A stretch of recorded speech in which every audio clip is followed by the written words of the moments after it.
que estás en una asamblea, ponele, en el laburo, Ajá, y se va a decidir algo clave para el futuro de la empresa. claro. Y de repente te enteras que tu voto no se vale 10 veces menos que el del gerente, ¿no? Claro. Te hierve la sangre, ¿no? Y sí, obvio. Bueno, hoy vamos a meternos de lleno en algo que se parece bastante a eso. Dale. Pero a nivel mundial, ¿viste? Ya. En una institución que maneja la guita, o sea, la que mueve el mundo, el Fondo Monetario El Internacional. famoso FMI. Exacto, el FMI. Ajá.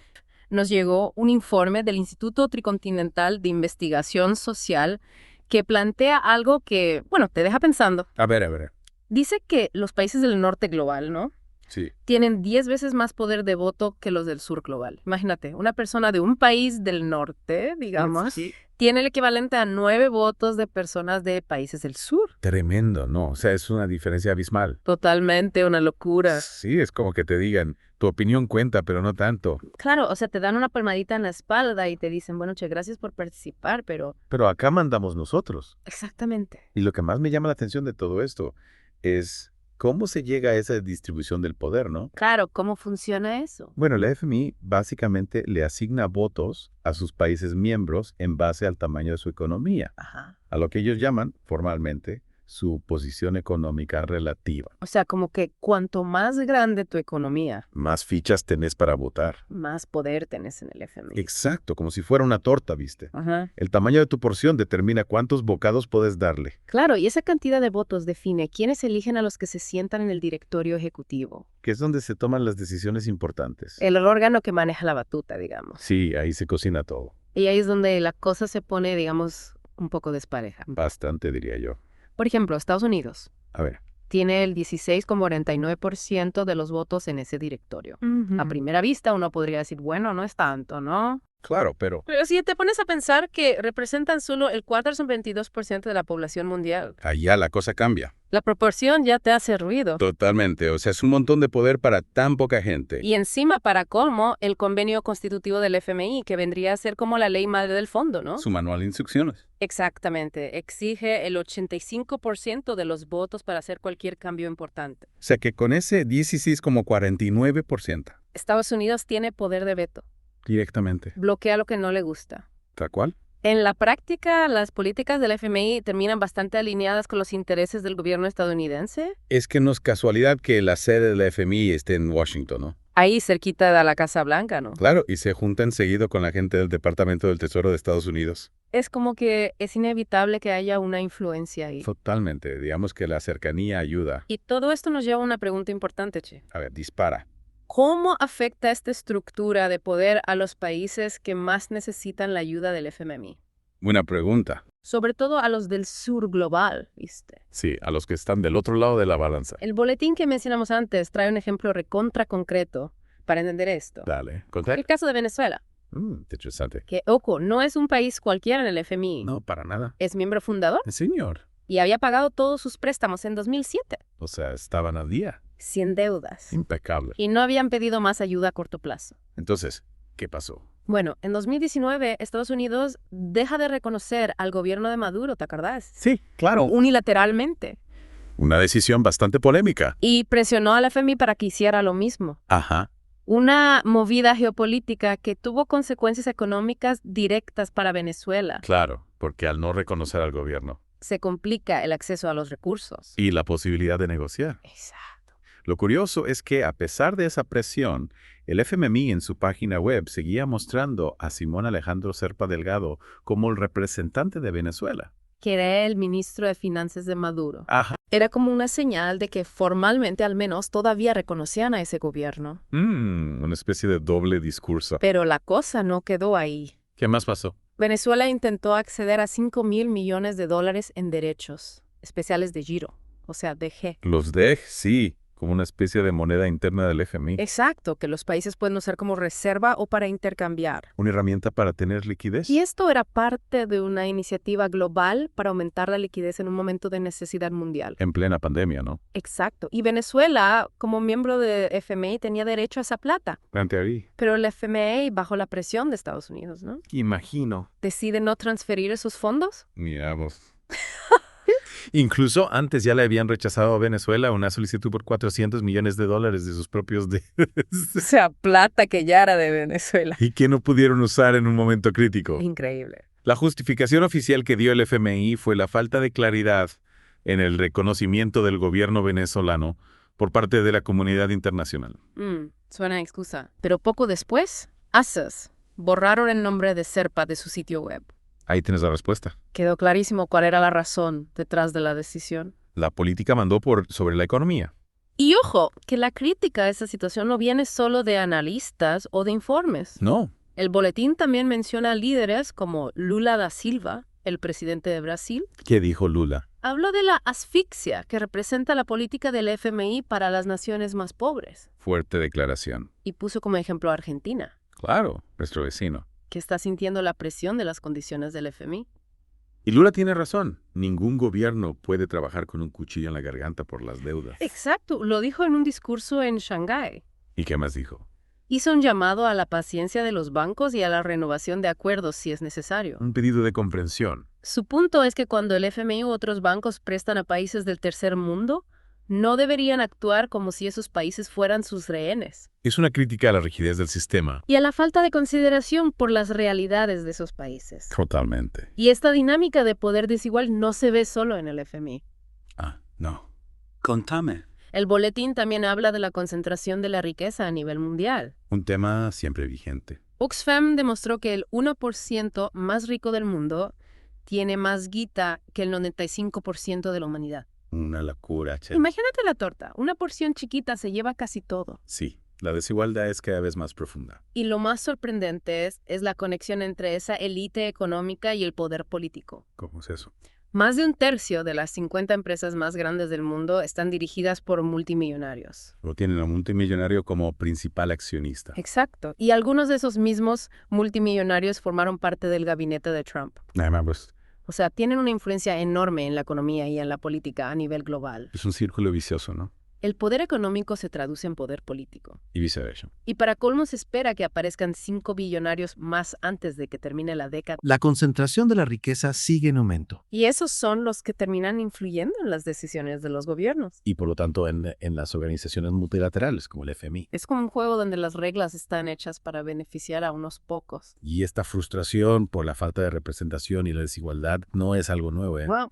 El boletín menciona a Hajanucha Nowisi Wachuku, el ministro de Relaciones Exteriores de Nigeria en 1963. ¿Y qué decía? Se preguntaba si los estados africanos iban a ser solo los chicos de la veranda en las Naciones Unidas. En otras instituciones. Una metáfora muy potente para describir la sensación de estar marginados. De ser los que miran desde afuera. Exacto, sin poder participar realmente en las decisiones que les afectan.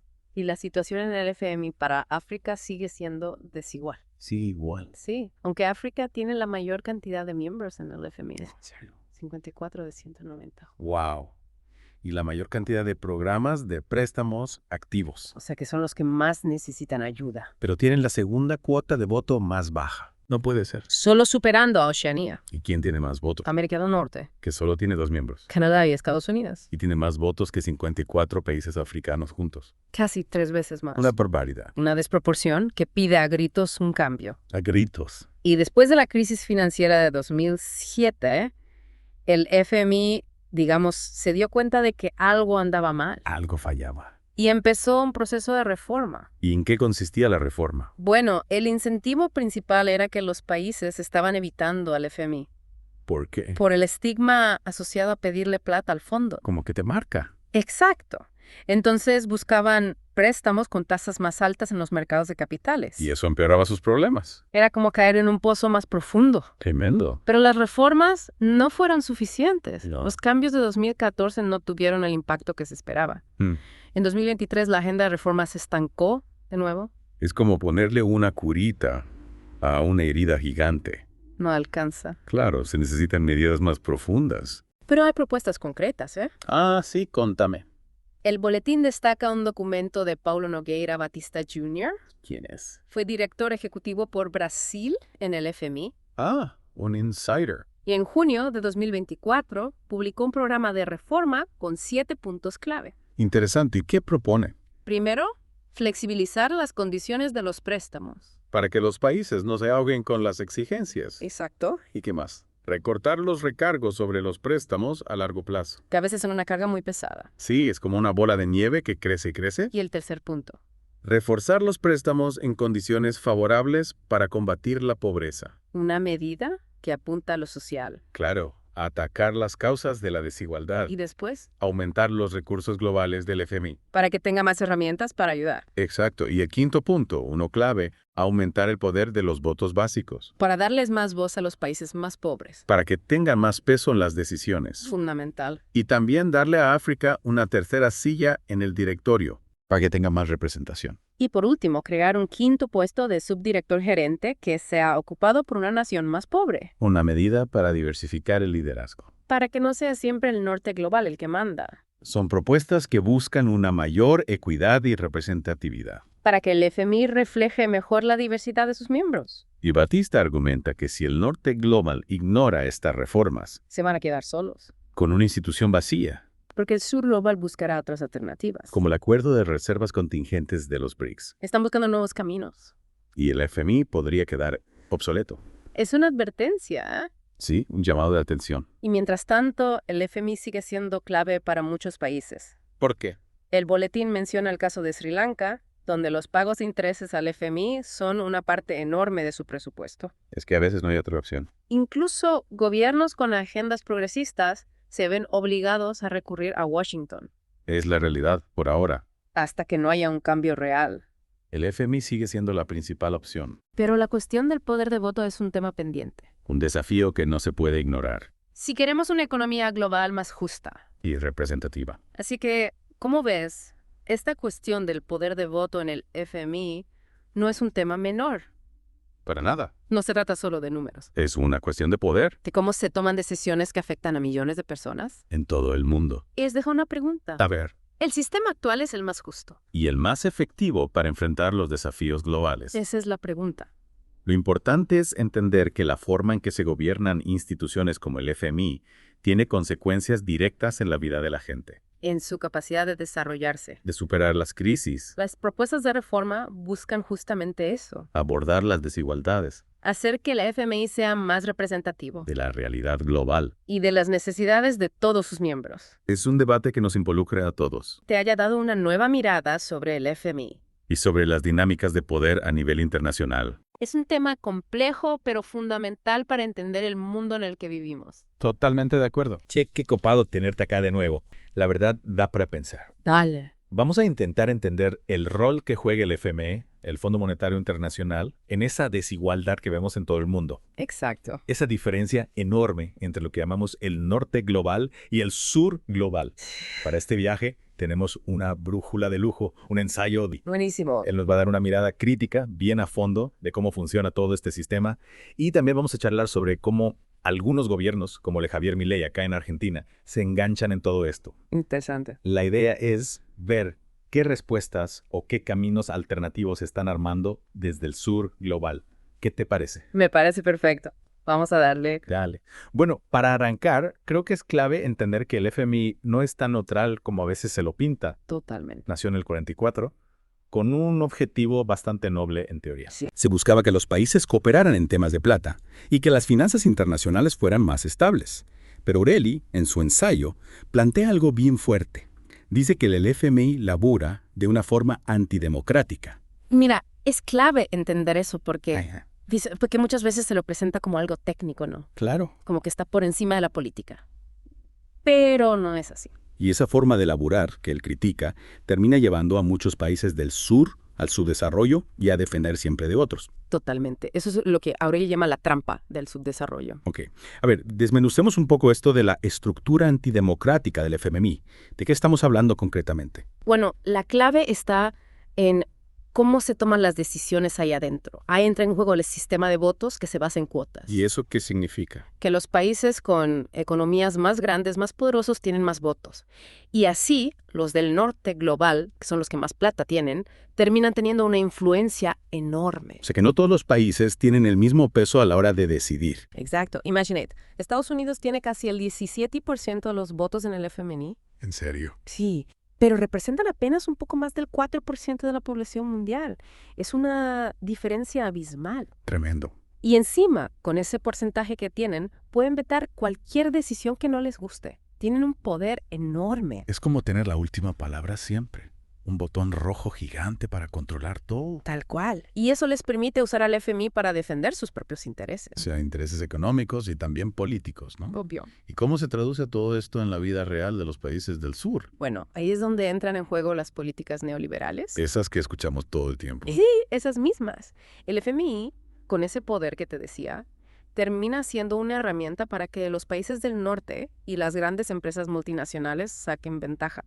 Y lo hacen imponiendo a los países del sur un montón de medidas de ajuste, de austeridad. Ajá. Les dicen, tienen que achicar el gasto público, tienen que privatizar empresas, tienen que abrir la economía sin restricciones. Claro, las recetas de siempre. Exacto. Y el problema es que estas políticas, en vez de ayudar a que los países se desarrollen, los hacen cada vez más dependientes y más frágiles. Entran en una especie de círculo vicioso, ¿no? Totalmente. Necesitan más plata, piden más préstamos y terminan cada vez más atados al FMI y a sus condiciones. Una trampa difícil de esquivar. Y me pregunto, ¿esta diferencia entre el norte y el sur es algo nuevo o viene de antes? No, no es casualidad. Esto tiene raíces históricas muy profundas. Aureli lo dice bien clarito. Ya. Viene del colonialismo y del neocolonialismo. Hay una larga historia de explotación. Exactamente. El sistema económico mundial se armó de una manera que siempre benefició a los países del norte. Claro, los que se llevaron las riquezas de los países del sur. Tal cual. Y aunque las formas de dominación hayan cambiado, la estructura de poder sigue siendo la misma. Y las instituciones como el FMI, el Banco Mundial y la OMC muchas veces terminan reforzando esa desigualdad. Y encima, si miramos los números de la desigualdad a nivel global, la cosa se pone todavía más preocupante. Ni hablar. El ensayo menciona datos escalofriantes. El 1% más rico del planeta tiene más plata que el 95% restante. Es una locura. Impresionante. Y muchas de las empresas más grandes del mundo, esas que valen miles de millones de dólares, están controladas por un puñado de multimillonarios. Una concentración de la riqueza que asusta. Totalmente. Y eso es un obstáculo enorme para el desarrollo de los países del sur. Claro, porque la torta está mal repartida. Sí, totalmente. Bueno, y en este contexto el ensayo se mete de lleno en lo que está pasando acá en Argentina con Milei y el famoso Tenemos. Sí. Con Colo de Aureli. Para él, este decreto es un ejemplo clarísimo de cómo algunos gobiernos que llaman neoliberales e imperialistas terminan traicionando los intereses de su propia gente. Fuerte. Sí.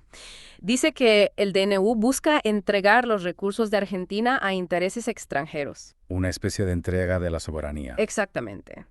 Y la opinión de Auderi sobre Milei es todavía más crítica. Sí, usa palabras muy fuertes para describirlo. Lo llama ultraneoliberal y fascista. Y dice que esto no es solo un problema para Argentina, sino una amenaza para todo el sur global. Una visión bastante radical. Sin dudas. Y en cuanto a las políticas concretas de Milei, las critica con mucha dureza. ¿Por qué? Dice que le dan prioridad absoluta al libre mercado, que quieren achicar el Estado al mínimo y que promueven una apertura total a la inversión extranjera, sin ningún control. Un combo explosivo. Sí, porque según Aureli, esto va a generar más dependencia económica, más explotación de los recursos naturales y va a profundizar la crisis en Argentina. Un panorama bastante desalentador. Pero el ensayo también habla de que en el sur están surgiendo alternativas, ¿no? Sí, por suerte. Y ese es un punto importante. Hay mucha gente buscando otros caminos. ¿Y qué se está haciendo concretamente? Bueno, Aureli menciona el Banco del Sur y el nuevo Banco de Desarrollo de los BRICS. ¿Y esos bancos qué onda? Son instituciones financieras que buscan ser una alternativa al FMI, al Banco Mundial. Ah, vieros. La idea es fomentar la cooperación entre los países del sur, sin depender tanto de los organismos tradicionales. Una especie de banco propio para el sur. Sí, algo así. Pero no es solo eso. También hay movimientos sociales, ONGs y algunos gobiernos progresistas que están armando redes de cooperación para el comercio y las finanzas. Interesante. El objetivo es que los países del sur tengan más autonomía, más poder de decisión. O sea, que no estén siempre condicionados por el norte. Exacto. Y estas alternativas no se quedan solo en la crítica. Quieren construir un modelo de desarrollo diferente. ¿En qué sentido? Un modelo que ponga en el centro las necesidades de la gente, que respete los derechos humanos y que cuide el medio ambiente. Una visión más integral. Sí, un mundo más justo e igualitario donde el sur tenga un rol protagónico. Un cambio de paradigma.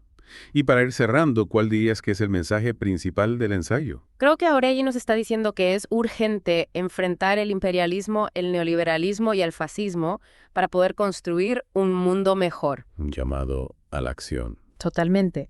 Y nos invita a todos a participar en este proceso. No solo a los gobiernos o a las grandes organizaciones, ¿no? No a todos. Dice que la educación, la conciencia crítica y la movilización social son claves para lograr un cambio real. O sea, que cada uno puede hacer algo desde su lugar. Exacto. Compartir información, apoyar iniciativas, organizarse, dejar de ser espectadores y pasar a la acción. Una idea potente para reflexionar. Y vos, que nos estás escuchando, ¿cómo te imaginas que puedes sumarte a este desafío? ¿Cómo puedes aportar a la construcción de un mundo más justo? Es una pregunta que vale la pena hacerse. Totalmente. Bueno, Che, te agradezco por esta charla tan interesante. No, por favor, un placer. Y a vos, que nos escuchaste hasta acá, te mando un abrazo grande. Hasta la próxima. Gracias por escuchar Geopolítica, un podcast de Enrique Orelli. No olvides, apoya económicamente y difunde nuestro trabajo. Hasta la próxima.